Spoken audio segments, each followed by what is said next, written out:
I put on Future Map every year for the last, 4 years already. We go to just about 100 degree shows a year and look at works we decide for the university collection, we decide for Future Map.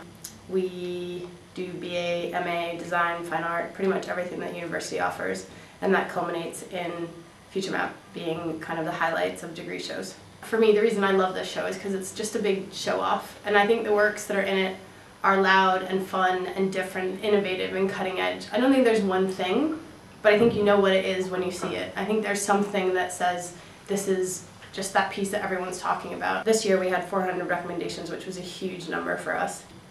From that 400 we get down to 200. We invite 200, about 170 or so filled in their submissions, and we got that down to about 75 artists for the selection panel to look at. The selection panel then chooses as many artists really as they feel like can fit in the space and work together, and that ends up being Future Map. All of a sudden I'm ending up with 25 pieces. Some of them are fine art, some of them are design, some of them are video, and getting them all in a room together. It's hard to place shoes next to a painting and have that read well and not just look like a boot sale.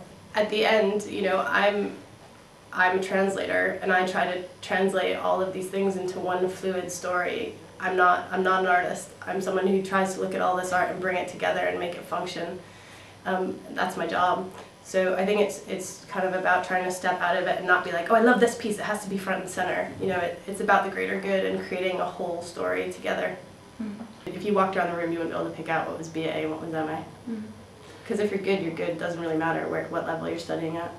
For me, Future Map is a launch pad, and I hope that, and I think it is the kind of place where gallerists come to find artists and see what's happening, because it certainly trims the fat off spending hours and hours going through degree shows.